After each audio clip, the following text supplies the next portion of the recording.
같이 하나님께서 우리에게 주신 말씀 신약성경 마가복음 4장 35절에서 41절까지의 말씀입니다. 마가복음 4장 35절에서 41절 저와 여러분이 한 절씩 교독하시고 마지막 41절 한 목소리로 봉독합니다. 제가 먼저 35절 읽겠습니다. 그날 저물 때에 제자들에게 이르시되 우리가 저편으로 건너가자 하시니 그들이 무리를 떠나 예수를 배에 계신 그대로 모시고 가니 다른 배들도 함께 하더니 큰 광풍이 일어나며 물결이 배에 부딪혀 들어와 배에 가득하게 되었더라. 예수께서는 우물에서 베개를 메고 주무시더니 제자들이 깨우며 이르되 선생님이여 우리가 죽게 된 것을 돌보지 아니하시나이까 하니 예수께서 깨어 바람을 꾸짖으시며 바다더러 이르시되 잠잠하라 고요하라 하시니 바람이 그치고 아주 잔잔하여 지더라. 이에 제자들에게 이르시되 어찌하여 이렇게 무서워하느냐 너희가 어찌 믿음이 없느냐 하시니 함께 봉독합니다. 그들이 심히 두려워하여 서로 말하되 그가 누구이기에 바람과 바다도 순종하는가 하였더라. 아멘. 마가복음 4장 이제 마지막에 있는 말씀을 가지고 함께 나누고요. 다음 시간부터 5장에 있는 말씀으로 함께 은혜를 나누도록 하겠습니다. 예수님은 지난 4장에서 네 가지 비유에 대한 말씀을 가지고 함께 많은 사람들에게 그리고 제자들에게 은혜의 말씀을 선포하셨습니다. 씨 뿌리는 비유가 있었고요. 스스로 자라는 씨에 대한 비유도 있었고 겨자씨에 대한 비유도 있었고 그리고 비유가 무엇인지에 대해 설명하기 위해서 등불과 등경에 대한 비유를 통해서 하나님 나라와 비유를 어떻게 이해하면 좋을 것인지 그것이 어떻게 우리의 삶에 적용되는지 우리가 어떻게 받아들여야 되는지에 대해서 말씀해 주셨습니다. 그게 이제 4장까지 지난 시장까지의 내용이었습니다. 자, 오늘 본문부터는요 비유에 대한 말씀을 잠시 접어두고 실제로 예수님의 삶 가운데서 기적이 일어났던 부분들을 통해서 말씀하고 보여주고자 하셨던 것들을 우리가 확인할 수 있는 그런 시간이 될 것 같습니다. 그래서 예수님께서는 실제적인 행동을 통해서 하나님의 나라가 어떤지를 가르쳐 주고 계십니다. 물론 하나님 나라에 대해서는 지난 3장에서도 이미 예수님께서 보여주신 그런 모습이기도 합니다. 자, 그럼에도 이것이 의미 있는 것은요 지난 시간에 즉 3장에 나왔던 예수님의 기적과 하나님 나라의 모습들은 주로 바리새인과 서기관들 이분들과 논쟁하는 가운데 특별히 안식일 논쟁 같은 것을 통해서 여러 가지 일들이 있는 가운데서 과연 어떻게 행하는 것이 좋은가와 관련되어져서 이야기되는 그런 내용들이었죠. 특별히 그들과 논쟁 가운데서 하나님 나라가 어떤 것인가라는 것들을 새롭게 그들에게 말씀해 주시고 그들이 잘못 알고 있었던 부분들을 교정시켜주는 의미에서 예수님께서는 기적적인 부분들을 설명해 주셨습니다. 논쟁 가운데 설명해 주신 거죠. 근데 오늘 본문은요 좀 다릅니다. 직접 일반 사람들과의 관계성 속에서 믿음의 의미가 뭐고 어떤 믿음을 가져야 하는지 즉 하나님의 나라를 믿음이라는 관점을 가지고 오늘 말씀부터는 오늘 본문부터는 설명해 주고 있다는 거죠. 그러니까 지난 시간과 약간 다른 그런 맥락과 상황 가운데서 진행되고 있다는 것을 우리가 염두에 두고 보면 좋을 것 같습니다. 오늘 본문을 포함한 5장, 이제 오늘 이제 4장 마지막이지만 4장 오늘 마지막부터 5장까지는요, 총 4번에 걸쳐서 기적적인 일들이 발생합니다. 그러니까 지난 4장에서는 4가지의 비유가 나왔다면 오늘 본문부터 5장 전체는 4번에 걸친 기적적인 행위들이 발생하고 있는 것을 발견할 수 있습니다. 오늘 본문에 폭풍과 풍랑을 잔잔하게 하는 그런 기적. 자, 그 다음에는 혈루증 나오는 여인을 고치는 기적.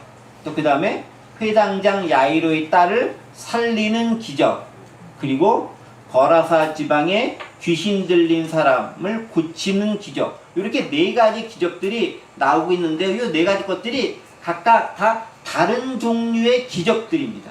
즉 대상이 다 다르다라는 것이고요. 이것들에 대한 공통점이 한 가지 있는데 그게 뭐냐면은 믿음과 순종이라는 측면으로 이 기적들을 해석할 수 있다는 거예요. 그러니까 아까 말씀과 좀 연결시켜보면 이거죠.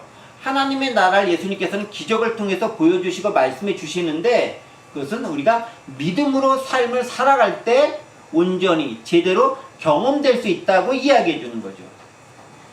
즉 이 땅에 살아가면서 하나님의 나라를 바라보고 그 나라에 합당한 삶을 산다는 것은 어떤 삶? 믿음으로 순종하는 삶이다. 그리고 그것을 통해서 하나님의 놀라운 나라가 우리 가운데 직접 경험될 수 있다라는 것들을 직접 보여주시는 거예요. 때문에 오늘 본문을 포함한 내용은 이렇게 믿음과 관련지어져서 함께 생각해 볼 수 있는 그런 본문이 되겠습니다. 그런 관점으로 함께 이해하면 좋을 것 같습니다. 자, 그럼 조금 더 자세하게 본문의 내용을 들어가 보도록 하겠습니다. 35절 말씀부터 함께 보겠습니다. 35절 말씀 우리 앞에 있죠? 같이 함께 좀 읽어보겠습니다. 35절 시작.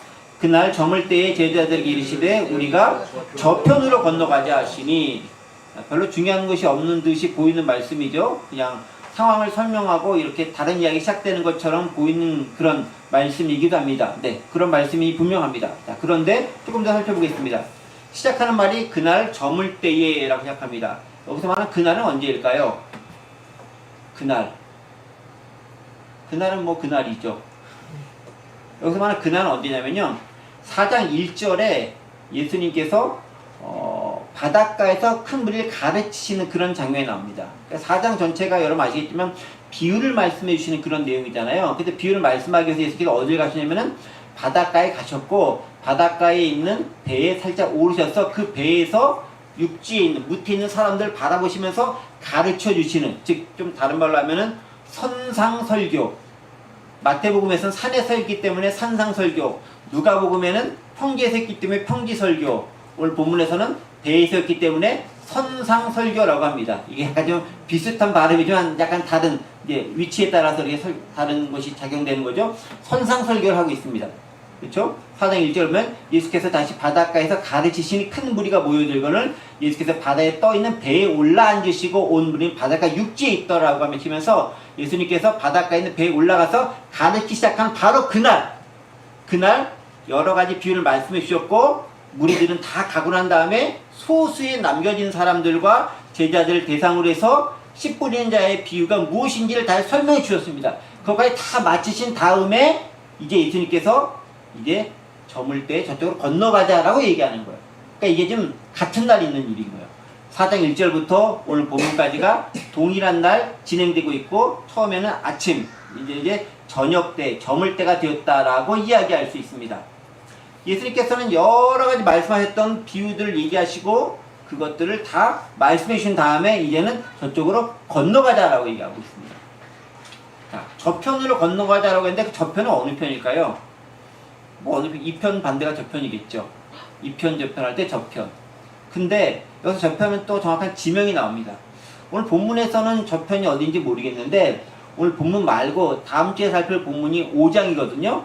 5장을 딱 보면 뭐가 나오면요, 거라사인의 지방에 예수님께서 들어가시는 장면이 나와요. 그러니까 오늘 본문에서 배를 타고 다가갈 수 있는, 뭐 도착하는 목적지가 어디겠습니까? 거라사 지방이라는 거예요. 그러니까 저편이라고 했으니까 지금 이 편에 있는 건데, 그럼 이 편은 어디겠어요?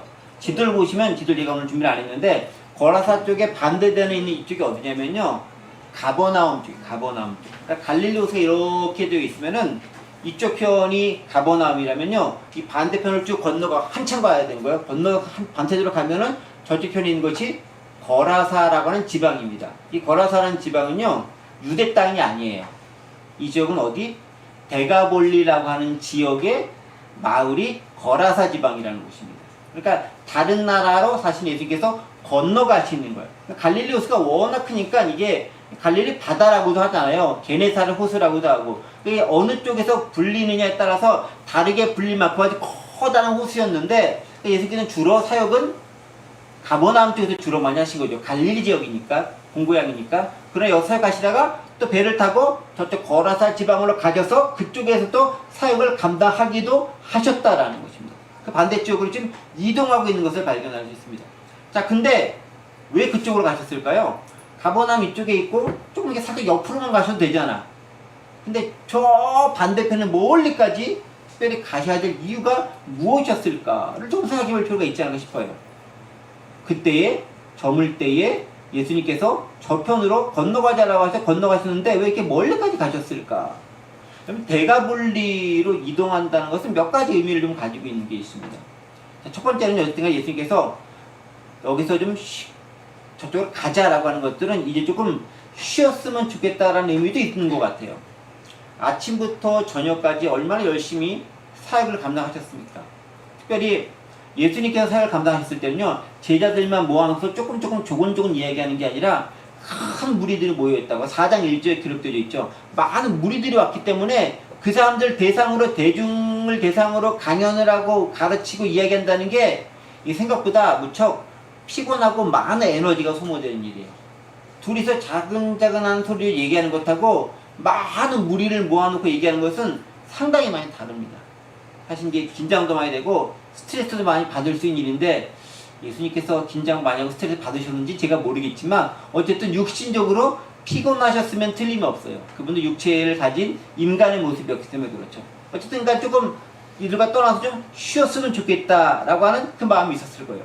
또 어떤 마음이 있을 거냐면요, 제자들을 따로 떼어서 좀 떨어져서 가르치고자 하는 그 마음도 있었을 것 같아요. 사실 지난번에 말씀드렸던 것처럼 씨 뿌리는 자의 비유를 제자들만 따로 그들에게 말씀해 주시잖아요.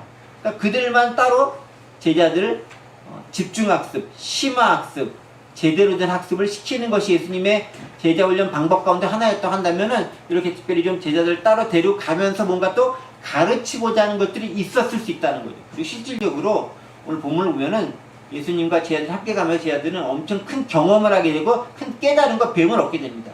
많은 것을 배우는 시간이 되는 거죠. 그리고 또 한 가지 중요한 목적이 있는데, 아까 어느 지역으로 갔다 그랬죠? 거라사 지방. 여기는 어느 나라라고 그랬죠? 데가볼리라고 하는 나라였다고 했습니다. 데가볼리는요, 이방인 지역이죠. 예수님께서는요, 이방 지역에도 복음을 전하러 가신 거예요.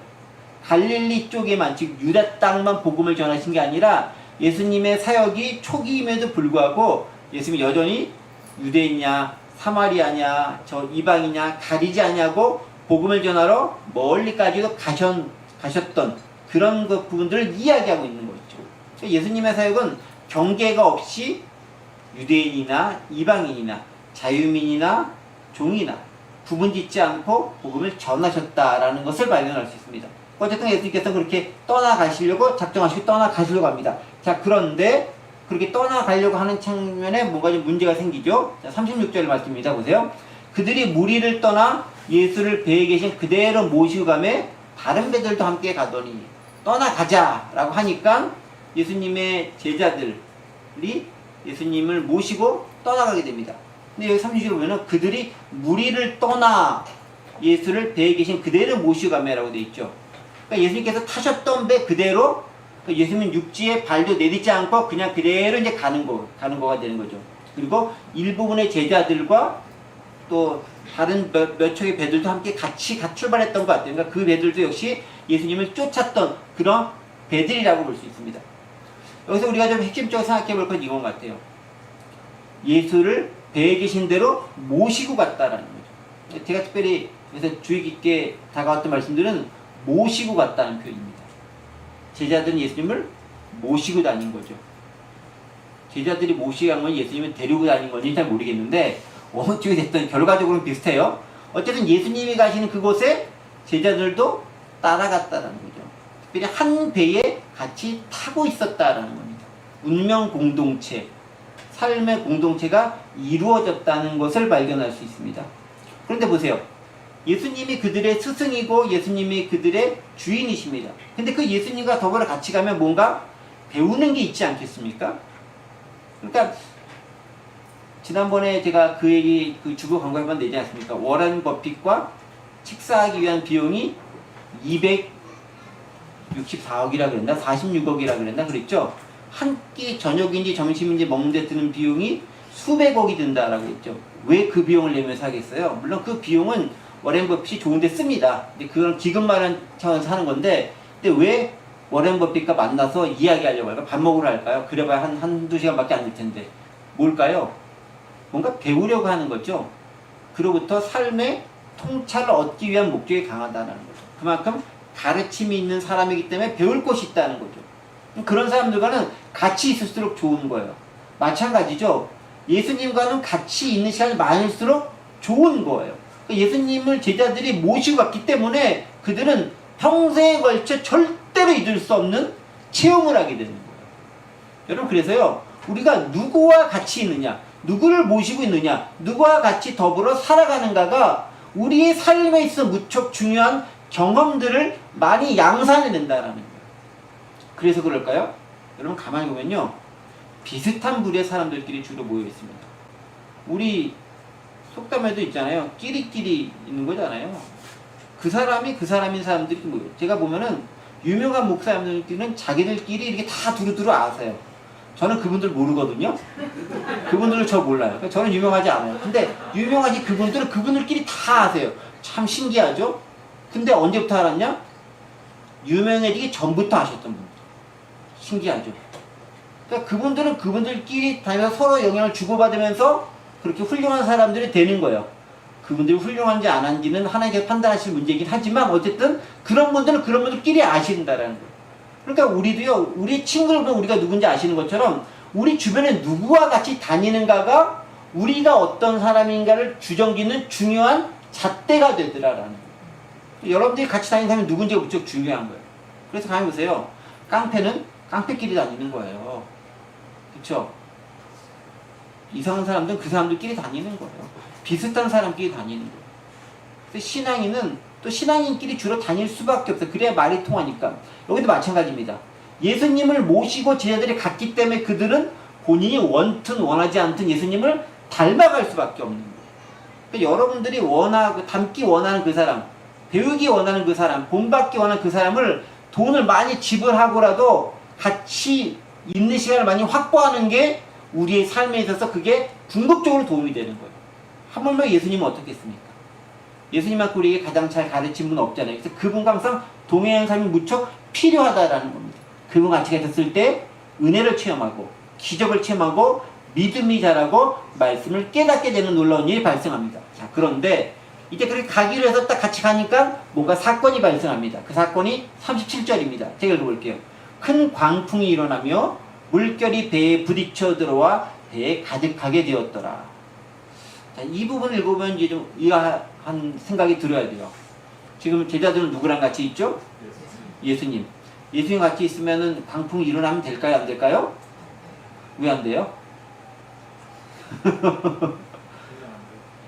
그냥 안 돼야 되는 게 맞는 것 같은 게 우리의 생각인 거잖아요. 예수님과 같이 있는데 감히 무엄하게 예수님 있는데 광풍이 이런 버리장머리 없이 이런 생각이 들 수도 있는 거잖아요. 그러면 자연스럽게 일어나면 될까요? 안 될까요? 안 돼요 라는 게 우리의 반응인 거잖아요. 자연스럽게. 근데 보세요. 큰 광풍이 일어나고 물결이 배에 부딪혀 들어와 배에 가득하게 되었더라. 여기서 이걸 발견할 수 있죠. 예수님과 같이 생활하고 함께 걸어간다 할지라도 광풍은 불어온다. 우리가 착각하기 쉬운 것 중에 하나가 이거죠. 주님과 함께 살면 어려움이 안 생긴다. 항상 좋은 일만 생긴다. 항상 승리한다. 항상 내가 원하는 대로 일이 잘 풀린다. 라고 생각하기 쉽다라는 거예요. 근데 그게 아니다라는 거죠. 주님과 같이 갔는데 광풍이 생겼다라는 거예요. 근데 광풍이 살랑살랑 부는 것을 광풍이라고 표현하진 않아요. 광풍은 여기서 광은 미칠광자를 쓰겠죠. 엄청나게 크고 놀라운 미칠광자인지 거대할 광자인지 모르겠는데 제가 한자 확인 안 해봤는데 큰 어쨌든 간에 풍랑이 밀려오는 거예요. 그 밀려오는데 예수님과 더불어 있을 때 그것이 밀려오더라라는 겁니다. 주님과 동행해도 어려움은 찾아옵니다. 주님과 있다고 해도 어려움이 없는 것이 아니다라는 것을 알고 있는 게 신앙인의 기본이라는 것을 먼저 이야기해 줍니다. 자, 광풍이 일어납니다. 물결이 배에 부딪힙니다. 배가 왔다 갔다 합니다. 배에 물이 가득 들어옵니다. 자, 그런데 38절에서 예수님은 어떤 자세를 취하고 계시죠? 38절. 예수님께서는 고물에서 베개를 메고 주무시더니 제자들이 깨어며 이르시되 선생님이 우리가 죽게 된 것을 돌보지 아니하시나이까? 라고 예수님께 질문합니다. 광풍이 오고 배가 흔들리고 막 이렇게 얼마나 큰 배겠어요? 별로 큰 배 아니잖아요. 뭐 이렇게 그 당시 얼마나 대단한 사람들이 큰 배겠습니까? 그렇게 큰 배도 아니었을 거예요. 오늘날에 비한다면. 오늘 항공모였겠습니까? 구축함이었겠습니까? 크지도 않는 조그만 배, 나무로 만든 그런 배였을 겁니다. 거기서 예수님께서는 광풍이 오는데 물도 들어오는데 뭐하고 계셨다? 주무시고 계셨다. 어디서? 고물에서. 어려운 단어만 고물. 배 사람 아니면 잘 모르는 단어일 텐데 고물이 배 뒷부분에 있는 조금 널찍한 부분, 그 부분이 고물이라고 하죠. 앞부분을 이물이라고 하니까 거기서 주무시고 계신 거예요. 베개를 베고라고 했을 때 여기 베개라는 것이 우리 좀 이렇게 푹신푹신한 그런 베개겠습니까? 그 배 가운데 나무로 쬐으니까 이렇게 좀 튀어나온 그런 목재 부분이 있으니까 그거 이렇게 베고 그냥 주무셨겠죠. 재밌지 않습니까? 광풍이 일어나고 배가 파손될 위기에 처해졌는데 예수님은 주무시고 계신다라는 것을 발견할 수 있습니다. 자, 근데요, 저는 이 부분을 보면서 떠오르는 장면이 하나 있었습니다. 어떤 게 떠냐면요, 요나서가 갑자기 생각나는 거예요. 제가 몇 년 전에 요나서를 가지고 여러분과 설교를 함께 나눈 적이 있는데 요나서 말씀이 떠오르는 거예요. 그리고 요나서와 무척 이 부분이 흡사해요. 요나서에 있는 말씀들을 좀 띄워주세요. 요나서 1장 4절, 5절, 6절입니다. 여기 쪽 있죠. 이 부분입니다. 여호와께서 큰 바람을 바다 위에 내리시매 바다 가운데서 큰 폭풍이 일어나 배가 거의 깨지게 된지라. 사공들이 두려워하여 각각 자기의 신을 부르고 또 배를 가볍게 하려고 그 가운데 물건들을 바다에 던지니라. 그러나 요나는 배 밑층에 내려가서 누워 깊이 잠이 든지라. 선장이 그에게 가서 이르되 자는 자의 어찌함이냐, 일어나서 네 하나님께 구하라. 혹시 하나님이 우리를 생각하사 망하지 아니하게 하시리라 하니라. 비슷하죠. 그렇죠? 요나도 폭풍 가운데서 배가 막 흔들리고 막 배가 파손될 위에 처해니까 사람들이 놀라서 막 움직이며 우왕좌왕할 때 요나는 뭐하고 있었죠? 저 배 밑에 들어가서 자고 있었더라. 요나하고 예수님이 항상 비슷한 수준인 것 같아요. 그렇게 흔들리지도 모르고 선장이 막 흔들어서 깨우니까 비로소 일어났다라고 기록되어 있습니다. 신기하죠? 근데 가만히 보세요. 오늘 본문하고 이 요나서 본문하고 되게 비슷하지만 또 차이점도 있어요. 비슷한 점을 좀 찾아볼까요? 뭐가 비슷합니까? 일단 광풍이 부는 바다에서 배를 타고 나갔다는 게 일단 비슷한 거죠. 그렇죠? 그 다음에 또 뭐가 있습니까? 요나나 예수님이나 둘 다 잠을 자고 있었다. 어떻게 잠을 잘까요? 저는 조금만 흔들려도 배멀미 할 것 같은데 잠을 자고 있었어요. 대단한 성격을 가진 분들 같아요. 네, 쉽지 않은 것 같은데 또 어떤 차이점, 비슷한 점 있을까요? 네? 네, 사람들이 막 두근두근 우왕좌왕하면서 막 놀라죠. 그러다가 막 깨우기 시작합니다. 깨워야 일어나는 거죠. 본인들은 계속 자고 있어, 그냥 자고 있는데 사람들이 두려워해서 소란 떨면서 깨우니까 비로소 일어났다라는 공통점도 있어요.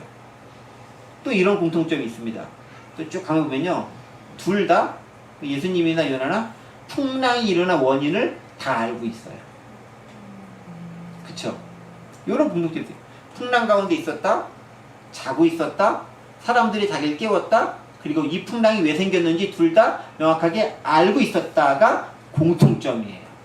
자, 근데 공통점만 있는 게 아니죠. 차이점이 있죠. 우리에게 중요한 건 차이점이죠. 어떤 차이점이 있습니까? 요나에게 있어서는 어떻게 문제를 해결합니까? 요나는 자기가 물에 빠져야 풍랑이 잔잔해지는 방식으로 문제 해결되는 거예요.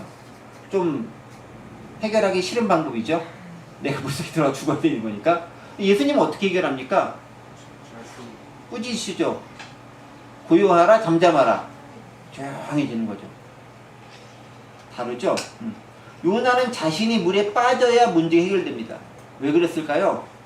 문제의 원인이 요나이기 때문에 그런 거죠. 그리고 그걸 본인도 알고 있다. 예수님은 어떻게 합니까? 말씀으로 잠잠케 하죠. 예수님은 문제의 원인이 아니라 문제의 해결자가 되는 거죠. 그렇죠. 차이가 있죠.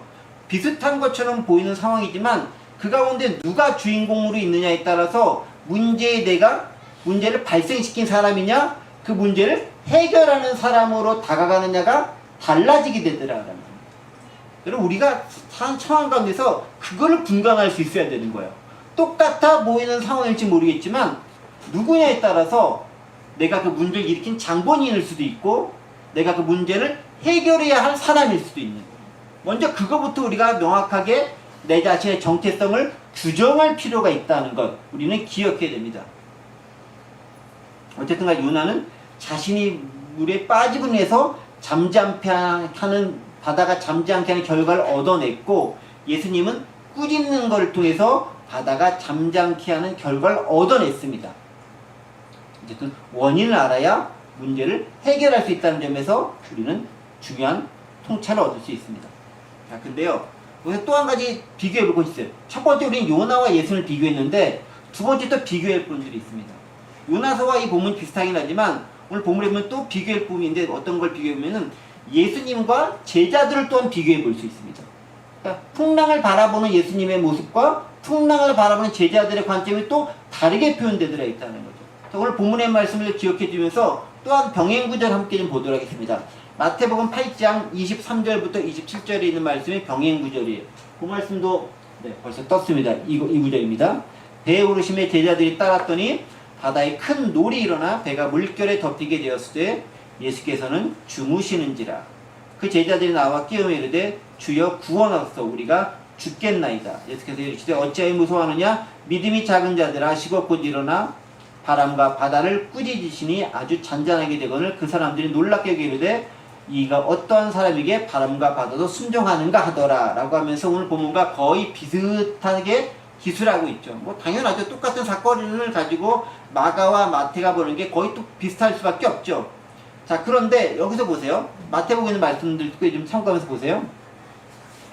제자들의 모습과 예수님의 모습이 어떻게 차이가 납니까? 제자들은 지금 어떻게 하고 돼 있죠? 제자들은 뭔가 죽음의 공포를 느끼고 있죠. 25절 보면 주여 구원 우리가 죽겠나이다. 내가 죽을 것 같다라고 지금 느끼고 있는 거예요. 그렇죠? 그렇죠? 제자들은 죽게 된 것을 두려워하고 있습니다. 두려움에 좀 떨고 있는 거죠. 두려움에 떨고 있습니다. 오늘 본문도 보세요. 마가복음 4장에 있는 말씀들 본문들 보여주시기 바라겠습니다. 네. 여기 보세요. 좀 더 네. 여기 약간 38절. 네. 선생님 우리가 죽게 된 것을 돌보지 아니하시나이까. 죽게 됐다라죠. 그 다음에 39절 40절도 보세요. 여기 재밌는 말씀이 있어요. 무서워하느냐. 제자들은 또 무서워한다라는 말이에요. 그러니까 제자들은 죽게 된 것을 두려워하고 지금 무서워하는 반응을 보이고 있습니다. 예수님은 어떤 반응을 보이시죠? 주무시고 계신다. 누가 흔들어 깨울 만큼 아주 곤히 주무시고 계셨다라는 것입니다. 여러분 여기서도 또 제자들과 예수님에 대해서 뭔가 차이점을 발견할 수 있죠. 어떤 차이점이 있습니까? 예수님은 어떻습니까? 문제가 났었을 때 그 문제 가운데서 원인을 정확하게 알고 있기 때문에 잠잠하고 평안할 수 있었다는 거죠. 근데 제자들은 어떻습니까? 왜 그 문제가 일어나는지 모르니까 두려워하고 죽게 되었다고 고백할 수밖에 없었다는 거예요. 그러니까 제자들의 수준은 요나보다 좀 떨어지는 수준인 거예요. 왜냐면 요나는 최소한 문제의 원인이 뭔지는 알고 본인이 직접 해결을 했어. 근데 제자들은 문제의 원인도 모르고 자기들이 해결할 수도 없고 어찌할 바를 몰라서 당황하고 발버둥치는 모습밖에는 보이고 있지 않더라라는 거예요. 제자들은 문제에 당황해하는 사람인 거죠. 예수님은 문제를 압도하는 사람인 거죠. 본질을 파악하는 사람입니다. 이 세 부류가 약간 미묘하게 다른 거예요. 보세요. 제자들은 문제가 발생하면 그 문제에 당황하는 사람인 거고요. 요나는 그 문제의 원인이 되는 사람인 거고요. 예수님은 그 문제를 정확히 알고 해결해 주시는 분이다. 우리가 사는 부류에도요. 이 세 가지 부류의 사람들이 섞여 있어요. 가면은 문제를 만드는 사람이 있고 그 문제 때문에 어찌할 바를 몰라하는 사람이 있고 그 문제를 해결하는 사람이 있다는 거죠. 우리는 어느 부류에 속해야 될까요? 참다운 예수님의 제자가 된다면 문제의 원인을 알고 그 문제를 해결할 수 있는 사람이 될 수 있다라는 거죠. 그게 예수님의 제자로서 우리가 마땅히 행해야 될 모습이다라는 것입니다. 자, 어쨌든 조금 더 본문을 들어가 보겠습니다. 자, 오늘 본문을 보시면 여러분 보세요. 예수님께서는 폭풍과 풍랑 가운데서 주무시고 계셨다라고 기록되어 있습니다. 자, 근데 좀 그런 생각을 해봤습니다. 38절 보면 예수님께서 고물에서 베개를 베고 주무시더니 제자들이 깨우며 이르되 배에서 고물에서 베개를 베고 주무시는 예수님의 모습 얼마나 피곤하셨을까 그런 생각이 들고요. 더불어서 이런 생각이 듭니다. 예수님 정말 변변한 쉼터조차 없는 것이 아닌가. 많은 사역 때문에 잠도 제대로 주무시지 못하는 모습이 여기서 드러나지 않는 것인가. 또 여기 이뿐만 아니죠. 이 본문을 포함한 이 여러 가지 마가복음 전반적인 걸 가만히 보면요, 또 마태복음 보면 예수님께서 얼마나 피곤하고 힘들게 사역을 하셨는가, 아주 바쁘게 사역을 하셨는가가 기록되어 있습니다. 예를 들면 마가복음 3장 2절 보면요, 이런 말씀 기록되어 있습니다. 집에 들어가시니 무리가 다시 모임으로 식사할 겨를도 없는지라. 밥 먹을 시간도 없었다라고 얘기하죠. 그 다음에 마태복음 8장 20절에 또 이런 말씀 기록되어 있어요. 마태복음 8장 20절이 오늘 본문과 병행 구절보다 조금 앞선 부분이 있는데, 이런 구절이 있은 다음에 예수님께서 배에 고물에서 주무시는 거예요. 어떤 구절이냐면요, 8장 20절. 벌써 나왔네. 빠르네. 여우도 굴이 있고 공중의 새도 거처가 있으되 인자는 머리 둘 곳이 없다 하시더라. 머리 둘 곳이 없으니까 지금 어디에 머리를 둔 거예요? 배, 고물에 머리를 두고 주무실 수밖에 없는 것이 예수님의 모습이었다. 그러니까요, 예수님을 따른다는 것은 예수님도 그러한 환경 가운데 처해 있는데 예수님의 제자들은 예수님보다 더 좋은 환경에 처할 가능성이 별로 없지 않겠어요? 그쵸? 그럼 우리 예수님 잘못 믿은 거죠? 별로 이렇게 편안하고 좋고 쉽고 이렇게 안락하게 살 가능성이 그리 많지 않은 거잖아요. 어떻게 생각하십니까? 수지 맞는 장사가 아니라 수지 맞지 않는 잘못 믿음, 그런 믿음인가요? 한번 생각해 보세요. 곰곰이. 답은 안 드릴게요. 자, 그런데 여러분 보세요. 그런 상황 가운데서 예수님을 따라가졌을 때 제자들이 얻게 되는 것이 있죠. 무엇을 얻습니까? 놀라운 경험을 얻게 되는 거죠. 기적을 체험하고 이적을 체험하게 되더라. 비록 그 삶은 좀 고달플지 모르겠지만 그 고달픈 것을 대가로 치르고자 남을 만한 놀라운 경험과 체험과 하나님 나라의 은혜를 그가 얻어갈 수 있다는 거죠. 많은 것들을 죽어도 얻을 수 없는 놀라운 것들을 비로소 얻을 수 있게 되더라는 것입니다. 자, 그런데요, 가만히 보세요. 저 또 한 가지 재밌는 구절을 발견했습니다. 38절에 이렇게 되어 있죠. 예수께서 고물에서 베개를 베고 주무시던 제자들이 끼어매 이르되 선생님이여 우리가 죽게 된 것을 돌보지 아니하시나이까. 제자들은 예수님을 뭐라고 부릅니까 지금? 선생님이요. 영어로 보면요, teacher라고 되어 있습니다. 원래 제자들이 예수님을 부를 때 주로 뭐라고 불렀을까요? 주여, 주님, 이렇게 불렀을 거 아니에요. 그쵸? 주님. 실줄이요, 오늘과 동일한 본문인 마태복음을 보면 마태복음은 뭐라고 되냐면은 주님이라고 표현되어 있어요. 근데 마가만 유독 선생님이라고 표현하고 있어요. 그거 참 신기한 일인데, 마가복음을 기록한 마가가 기록한 예수님의 모습과 마태가 기록한 예수님, 그리고 그들을 바라보는 제자들의 모습이 다르게 표현되어 있다는 거죠. 예를 들면 마태복음 8장 25절 보면 이렇게 기록되어 있죠. 그 제자들이 나와 끼어매 이르되 주여 구원하소서 우리가 죽겠나이다. 죽겠나이다 똑같이 고백하는데 주여 구원하소서라고 얘기하고 있죠. 또 오늘 보면은 선생님이여 우리가 죽게 된 것을 돌보지 아니하시나이까. 그러니까 마가가 봤을 때 제자들은 예수님을 뭐로 이해하고 있냐면 선생님 정도로 이해하고 있다라는 거예요. 마가가 봤을 때 제자들의 모습인 거예요. 근데 진짜 제자단의 일원이었던 마태 입장에 봤을 때는 아니야, 우리 그래도 주님을 주님이라고 불렀어 라고 생각하는 거예요. 다르죠? 뭐라고 불렀을까요? 잘 모르겠어요.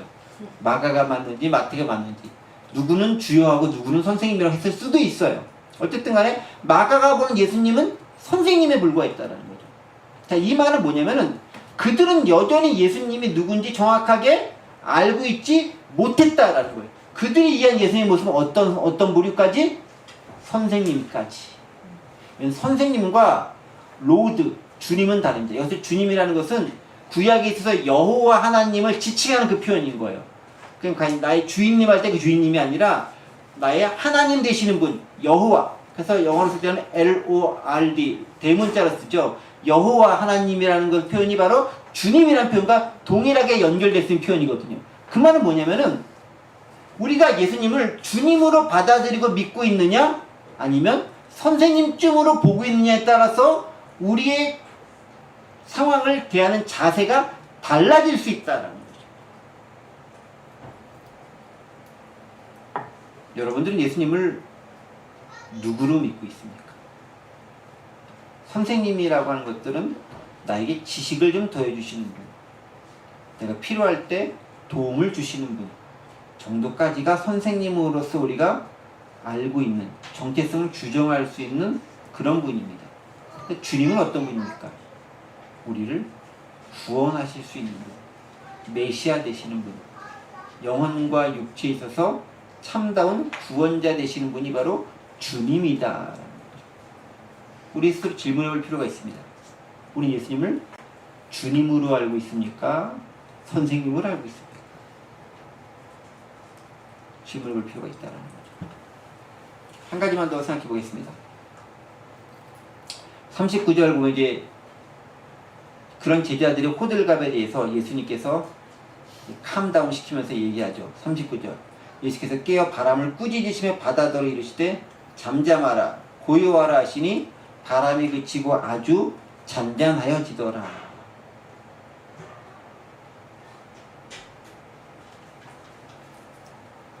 저는 이 부분을 보면서요, 예수님께서 꾸짖으셨던 다른 장면들도 한번 찾아봤어요.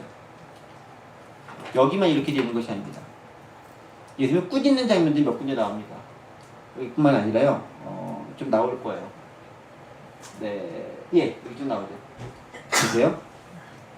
베드로를 향해 꾸짖는 장면이 나옵니다. 마가복음 8장 보면요, 예수께서 돌이키다 제자를 보신 베드로를 꾸짖어 이르시되 사탄아 내 뒤로 물러가라. 내가 하나님의 일을 생각하지 않으면 도리어 사람을 생각하신도다 하면서 엉뚱한 말하는 베드로를 꾸짖으십니다. 사람을 꾸짖으셨죠. 그러니까 베드로가 깨갱하면서 이제 회개하게 되죠. 두 번째 또 꾸짖는 장면이 뭐냐면 귀신을 향해 꾸짖기도 합니다. 마가복음 1장 25절. 예수께서 꾸짖어 이르시되 잠잠하고 그 사람은 나오라. 여기서 잠잠하란 말 나오죠. 오늘 풍랑을 잠잠하게 하는 것과 동일한 표현이 나옵니다. 그 다음에 열병에 대해서 얘기합니다. 4장 39절, 누가복음 4장 39절 보면 예수께서 가서 열병 꾸짖는데 병인도 떠나고 여자가 고지나 그들에게 수정되니라. 그리고 오늘 본문이 나옵니다. 예수께서 깨어 바람을 꾸짖으시며 바다더러 이르시되 잠잠하라 고요하시니 바람이 그치가지고 잔잔하시더라. 그럼 가 보시면요, 베드로는 사람이죠. 귀신은 영적인 세력이죠. 열병은 질병인 거죠. 바다는 자연인 거죠. 그러니까 예수님께서 인간과 질병과 자연과 그리고 영적인 모든 세계를 아울러서 통틀어서 꾸짖으시고 그 꾸짖으심에 대해서 꾸짖음을 당한 지체들은 뭔가를 수정해내고 제대로 바뀔 수밖에 없는 모습을 보이는, 즉 다 순종하는 모습들이 기록되어져 있더라는 거예요. 사람만 꾸짖는 게 아니죠. 자연도 꾸짖을 수 있고 질병도 꾸짖을 수도 있고 영적 세계도 꾸짖을 수 있고 귀신을 향해서도 꾸짖을 수도 있고 자연을 향해서도 꾸짖을 수 있는 분, 그분이 예수님이시다. 그러니까 이런 부분까지 제자들은 아직 알지 못하는 거예요.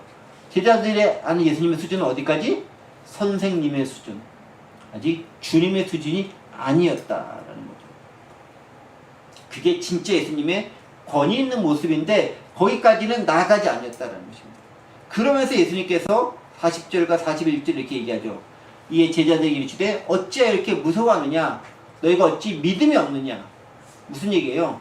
너희가 두려워하고 무서워하는 것은 믿음이 없기 때문이다라고 얘기하는 거죠. 즉 두려움의 원인이 믿음의 부재다라고 이야기하고 있습니다. 자, 근데요, 여기서 또 한 가지 의문이 듭니다.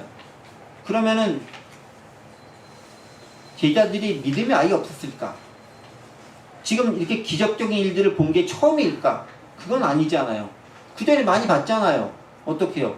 안식일에 누구 병자 고치는 거, 여러 가지 걸 이미 많이 봤어요.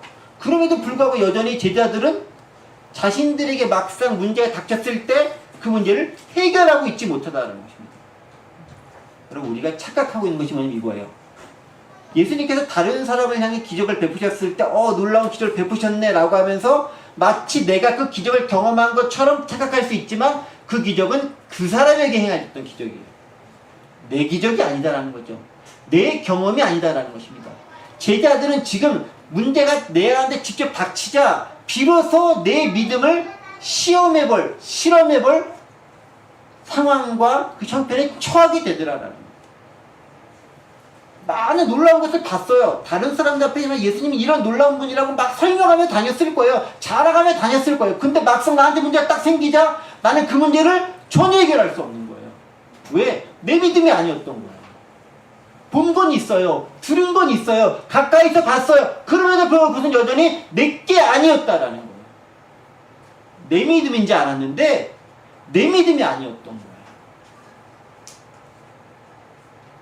여전히 두려워하는 존재. 그게 나의 모습이었다. 우리도 그럴 수 있어요. 설교도 듣고요. 성경도 보고요. 성경 공부도 하고 책도 많이 읽었어요. 예수님에 대한 많은 지식들이 있습니다. 내가 그 예수님을 많이 아는 것 같아요. 근데 막상 문제가 딱 닥쳤을 때 그것들이 진짜로 해결되느냐? 해결할 수 있으면 내 믿음이 있는 거예요. 거기서 말하는 믿음도 주님과 함께 하신 주님이 주신 믿음인데 그 믿음이 있는 건데 해결하지 못한다고 하면은 그냥 나는 들어서 아는 믿음, 다른 사람의 믿음을 그냥 내가 내 것인 양 착각하고 사는 것일 수 있다라는 거죠. 지금 제자들의 단계가 거기 있다라는 거죠. 우리가 세상을 살아가는 많은 믿음을 해결할 문제들을 만나게 됩니다. 왜 해결하지 못하는 걸까요? 우리는 피상적인 믿음만을 가지고 있는 경우가 많아요. 들어서 아는 믿음, 책으로 보아서 익히 익숙한 믿음. 그런데 내가 경험한 믿음이 아니었다는 거죠. 핵심은 거기 있죠. 내가 그 믿음을 경험해야 된다는 겁니다. 내가 경험해도 또 비싼 상황이 나탔을 때 그것을 잘 해결한다는 보장이 없는데 내가 경험한 것도 아닌 믿음을 내가 믿음이라고 가지고 살고 있는 것 자체가 우리는 착각일 수 있다는 것입니다. 제자들의 믿음은 내게 직접 역사하는 믿음으로 나아가지 못했습니다. 많은 기적을 봤음에도 그것은 다른 사람들을 위한 믿음이지 내가 경험한 믿음이 아니라는 것입니다. 믿음은 경험되어야 된다는 것입니다.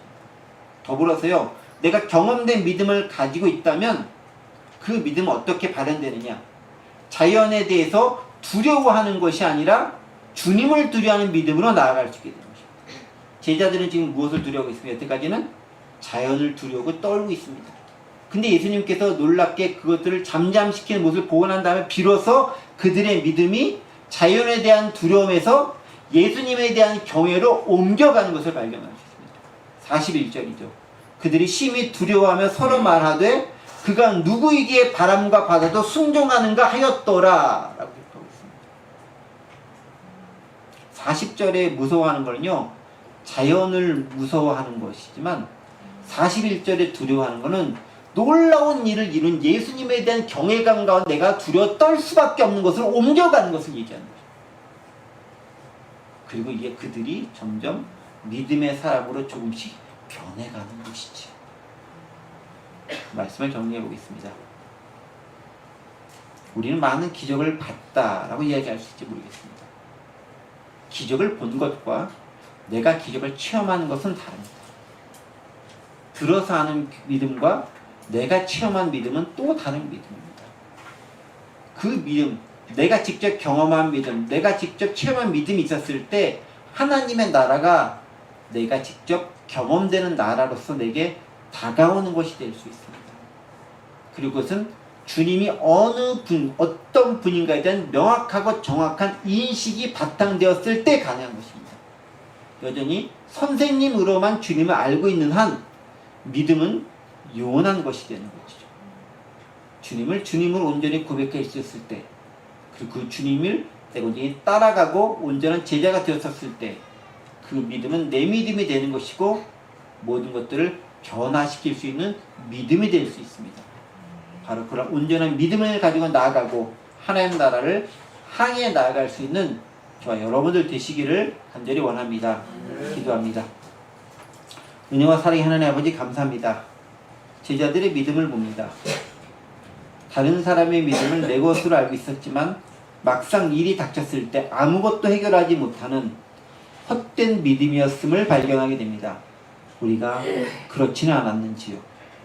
우리가 무엇을 믿고 있는지, 어떤 믿음 가운데 세상을 살아가고 있는지 확인하게 하시고, 내가 믿고 있는 예수님이 그저 선생님으로서의 예수님인지 참된 구주로서의 예수님인지 이 시간 점검해 보면서 그 안에서 올바른 믿음을 가지고 나아갈 수 있는 자연과 인간과 그리고 질병과 모든 영적인 권세를 주관하시고 통치하시는 그 예수님을 제대로 알고 살아갈 수 있는 저희가 될 수 있도록 도와주옵소서. 감사드리며 예수 그리스도 이름으로 기도하옵나이다. 아멘.